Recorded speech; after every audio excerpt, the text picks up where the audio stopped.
So hey guys, welcome back to my video. आज Nifty negative में चल रहा है और बैंक निफ्टी पॉजिटिव में चल रहा है। कल निफ्टी और बैंक निफ्टी दोनों ही अच्छी खासी गिरावट के साथ क्लोज हुए थे, इसलिए जो रिटर्न्स मिले हैं वो भी नेगेटिव मिले हैं।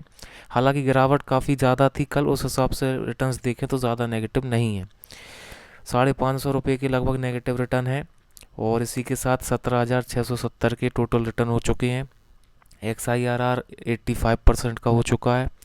किसने कितने रिटर्न दिए हैं देख सकते हैं। निप्पॉन सबसे ज़्यादा, then Quant, then Motilal, then Parag Parikh. The changes देख सकते हैं, सभी ने नेगेटिव रिटर्न दिए हैं। सबसे ज़्यादा Motilal, then Nippon, then Parag Pareek और आज सबसे कम नेगेटिव रिटर्न क्वांट ने दिए हैं। XIR देख सकते हैं, सबसे ज़्यादा Nippon, then Motilal, then Quant, then Parag Parikh. Portfolio देख सकते हैं, सारा एलोकेशन इक्विटी में है। कौन से फंड में कितना एलोकेशन है ये देख लीजिए। और डेट हाइब्रिड में मेरा कोई एलोकेशन नहीं है। ये सारे सेक्टर्स हैं, ये मार्केट कैप है और ये सारी कंपनीज हैं। तो बस ये थे आज के रिटर्न्स। अब चलते हैं कमेंट्स की तरफ।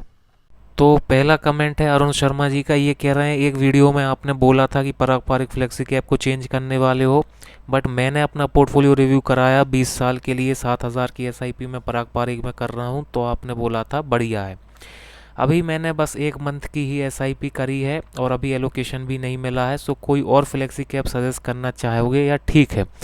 देखिए भाई, मेरे पोर्टफोलियो की तुलना आप अपने से मत करिए। मैं जो चेंजेस, मैं देखिए मात्र 2 स्मॉल कैप और 2 मिड कैप रखने वाला हूँ, इसके अलावा कुछ नहीं रखने वाला। मेरा जो पोर्टफोलियो रहेगा वो एक्सट्रीमली एग्रेसिव पोर्टफोलियो रहेगा। मैं जितनी गिरावट फेस करने के लिए तैयार हूँ, आप उतनी गिरावट फेस नहीं कर पाएंगे। अभी की जो आजकल में जो गिरावट चल रही है, मैं इनकी बात नहीं कर रहा हूँ। जो बड़े लेवल की गिरावट आती है मैं उनकी बात कर रहा हूँ। देखिए, मैं पुराना इन्वेस्टर हूँ। ये जो पोर्टफोलियो आप मेरा देखते हैं, ये सेकंड पोर्टफोलियो है। इसके अलावा भी मेरा एक पोर्टफोलियो है जहाँ पे मुझे 11 लाख का प्रॉफिट हो रहा है। तो मुझे पता है कहाँ सबसे ज़्यादा पैसे बनने हैं, कितने लेवल की गिरावट और कितना लेवल का माइनस रिटर्न देखने को मिल सकता है। ये चीज़ें मुझे बहुत अच्छे से क्लियर हैं। देखिए, मेरा 3.5 लाख का पोर्टफोलियो है। अगर कभी बड़ी गिरावट आई और मेरा 2.5 लाख का भी हो जाएगा ना, तो मुझे कोई फ़र्क नहीं पड़ने वाला, क्योंकि मेरा माइंड इस चीज़ के लिए क्लियर है कि कितनी ही बड़ी गिरावट आ जाए, उसके बाद एट द एंड एक बहुत बड़ा मार्केट ऊपर की तरफ जाएगा और ऑल टाइम हाई बनाएगा और सब कुछ जितनी गिरावट में गिरा था उससे डबल ट्रिपल रिटर्न मिलेंगे। बट उस लेवल तक आप झेलने के लिए तैयार हैं या नहीं, ये मैटर करता है। मैं उसके लिए तैयार हूँ। आपका अगर सामना बड़ी गिरावट से हो जाएगा तो आप शायद उतना लेवल का नहीं झेल पाएंगे। ये देखिए, फिर कुछ लोग कहने को तो कहते हैं कि 15-20 साल के लिए इन्वेस्ट कर रहे हैं, लेकिन कुछ दिनों बाद उनका हाल ऐसा हो जाता है कि थोड़ी बहुत गिरावट आती है, पैसे बनते नहीं दिखते, तो कुछ ही दिनों में निकलने की बात करने लगते हैं कि भाई पूरा पैसा विड्रॉल करना चाहता हूँ। तो ऐसे पैसे कभी नहीं बना पाओगे। मार्केट में देखो, 20 साल के लिए आप आए हो तो 20 साल कहने के लिए मत आना, करने के लिए आना। 20 साल तक अगर टिक जाओगे तो जो आपकी अमाउंट रहेगी वो करोड़ में रहेगी, और नहीं टिक पाए तो फिर कुछ नहीं होने वाला। ठीक, तो मेरा पोर्टफोलियो का वो मत करो। आपका पोर्टफोलियो जो मैंने बताया था वो बढ़िया था। एक फ्लेक्सी कैप रहेगा तो थोड़ा बैलेंस बना रहेगा पोर्टफोलियो में। जब बड़ी गिरावटें आएंगी तो आपका पोर्टफोलियो मेरे पोर्टफोलियो जितना नहीं गिरेगा। मेरे में सिर्फ स्मॉल कैप और मिड कैप रहेंगे, उसकी वजह से मेरा पोर्टफोलियो बहुत ज़्यादा गिर सकता है। बट एट द एंड मुझे ये क्लियर है कि मुझे भी 20 साल से ज़्यादा इन्वेस्टमेंट करना है, तो 20 साल बाद मुझे जो रिटर्न मिलेगा वो बहुत ज़्यादा रिटर्न मिलेगा, और सबसे ज़्यादा स्मॉल कैप और मिड कैप ही रिटर्न मुझे देगा। तो शॉर्ट टर्म में कितनी ही गिरावट है मैं फेस करने के लिए तैयार हूँ, उससे मुझे कोई दिक्कत नहीं है। तो वो आप कर पाएंगे या नहीं, तो वो इसलिए मैंने आपको फ्लेक्सी कैप सजेस्ट किया था कि आप रखे रहिए, क्योंकि हो सकता है आप मेरे जितना गिरावट फेस ना कर सकें। ठीक है, तो आपको जो मैंने बताया था वो आप कंटिन्यू करिए, कोई दिक्कत की बात नहीं है। फिर ये कह रहे हैं, सर मैंने आज SIP स्टार्ट करी है, NAV डेट 29 मई और कंप्लीशन बाय 4 जून दिख रहा है, तो कौन सी डेट की SIP मानी जाएगी, समझ नहीं आ रहा है। और मुझे मंथ एंड में ही स्टार्ट करनी है, 30 से पहले कौन सी डेट ठीक रहेगी? तो देखिए भाई, 2 डेट आपको दिखती हैं, एक NAV की डेट दिखती है, एक कंप्लीशन की डेट दिखती है। तो NAV तो आपको उसी डेट की मिली है जो दिख रही है, 29 की दिख रही है ना, तो आपको NAV 29 की ही मिली है।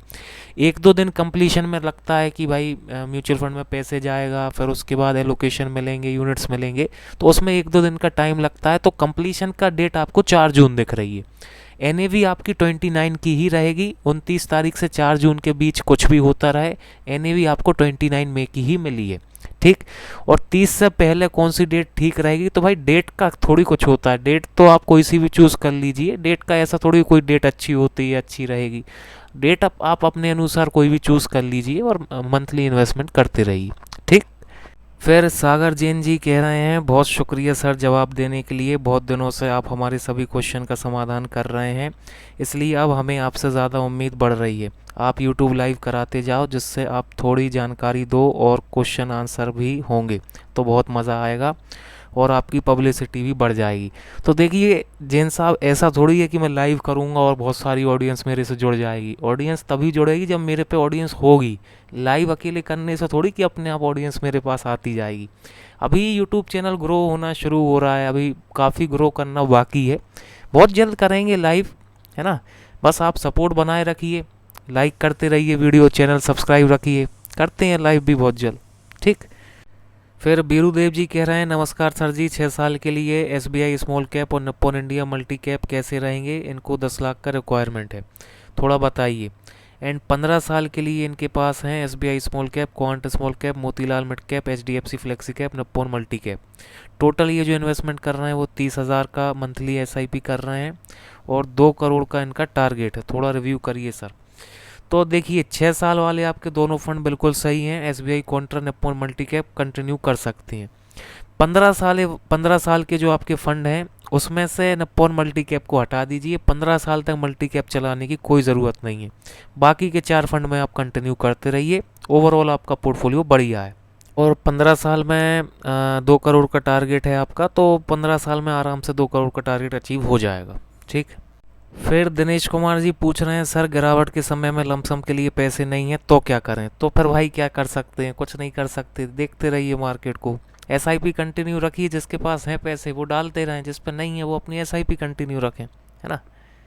फिर ये कह रहे हैं, सर अभी JM फ्लेक्सी कैप में एलोकेशन दिख रहा है, लार्ज कैप में 42, मिड कैप में 19, स्मॉल कैप में 37। तो ये एलोकेशन हमेशा एक जैसा ही रहेगा या मार्केट के अकॉर्डिंग फंड मैनेजर एलोकेशन को चेंज करता रहता है। तो बिल्कुल मार्केट के अकॉर्डिंग फंड मैनेजर टाइम के हिसाब से जब उसको लगता है लार्ज कैप में बढ़ाना चाहिए एलोकेशन, तो वो लार्ज कैप में बढ़ाता है। जब स्मॉल कैप में बढ़ाना चाहिए तो वो टाइमली चेंज करता रहता है, एक जैसा कभी नहीं रहता है ना। फिर दिनेश कुमार जी कह रहे हैं, sir please review my portfolio, time horizon 10 से 11 साल, quant small cap 4.5, Nippon 3.5, Tata 3, Motilal 3, JM flexi cap 6। JM में ये इसलिए ज़्यादा डाल रहे हैं क्योंकि 4 से 5 साल बाद ये रिडीम करेंगे JM को।